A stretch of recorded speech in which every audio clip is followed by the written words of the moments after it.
Hi hello friends, welcome back to our channel Ashireddy kitchen and blogs. ఈరోజు మన ఛానల్లో చాలా సింపుల్గా మంచి స్నాక్ అయితే చూపిస్తాను. చూడండి, ఇంట్లో ఉన్న వాటితోనే ఈజీగా సింపుల్గా చేసుకోవచ్చు. టేస్ట్ అయితే సూపర్గా ఉంటాయి. 1కి 4 తినేస్తారనమాట ఎవరైనా కూడా, పిల్లలు పెద్దలు అనేది. చాలా బాగుంటుంది, ట్రై చేయండి. ఫస్ట్ అయితే ప్రాసెస్ చూపిస్తాను, చూసేయండి. నేనైతే ఒక కప్పు వరకు మైదాపిండి, అలాగే కొంచెం వాము, అలాగే సాల్ట్ వేసుకొని కొంచెం కొంచెం వాటర్ యాడ్ చేస్తూ ఇలా పిండి ముద్దలాగా కలిపి ఒక 10 మినిట్స్ అయితే పక్కన పెట్టుకోవాలి. చూసారా, ఇలా చపాతీ పిండిలాగా కలుపుకొని ఒక 10 మినిట్స్ పక్కన పెట్టుకొని ఇప్పుడు ఉడికించిన బంగాళాదుంపలు ఒక 4-5 తీసుకున్నాను నేనైతే, చిన్నవి. ఇలా మొత్తం కూడా స్మాష్ చేసుకోవాలన్నమాట. మనకు ఇక్కడ గడ్డలు అనేది లేకుండా ఇలా మెత్తగా స్మాష్ చేసుకొని ఇందులోకి అయితే మనం మిగతా ఇంగ్రీడియంట్స్ అయితే కలుపుకుందాము.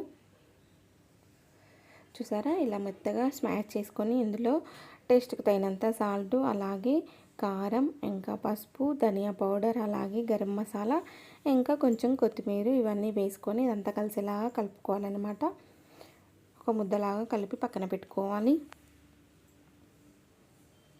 చూసారా, పక్కన పెట్టుకొని మనం ముందుగా కలిపి పెట్టుకున్న చపాతీ పిండిలో నుంచి కొంచెం తీసుకొని ఇలా పొడి పిండి జల్లుకుంటూ చపాతీలాగా అయితే చేసుకోవాలి. మరీ మందంగా కాకుండా, మరీ పల్చగా కాకుండా చపాతీలాగానైతే చేసుకోవాలి.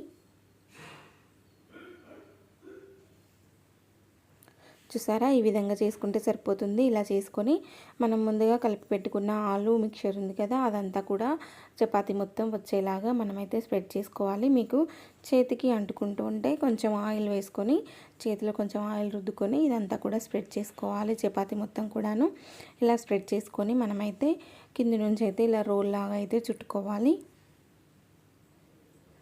చూసారా, ఇలా మొత్తం కూడా టైట్గా ఇలా చుట్టుకోవాలన్నమాట. ఇలా చుట్టుకున్న తర్వాత మనం చాకుతో కొంచెం కొంచెం ఇలా ఏ సైజు కావాలంటే ఆ సైజు అయితే ఇలా కట్ చేసుకోవాలి. అన్నీ కూడాను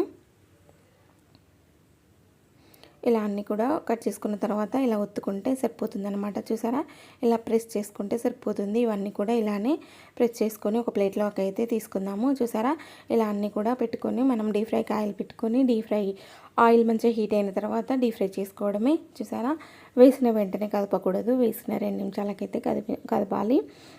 చూసారా, ఇలా అంటూ ఇటు మంచిగా కలర్ వచ్చేంత వరకు అయితే ఫ్రై చేసుకోవాలి. చూసారా, ఇలా మంచి కలర్ వచ్చేంత వరకు అయితే ఫ్రై చేసుకోవాలి. మిగతావన్నీ కూడా ఇలానే అన్నీ కూడా డీప్ ఫ్రై చేసుకుంటే సరిపోతుంది. చూసారా, ఇలా అన్నీ కూడా డీప్ ఫ్రై చేసుకొని ఒక ప్లేట్లోకి వేసుకుంటే సరిపోతుంది. టమాటా కచప్తో తినొచ్చు, చాలా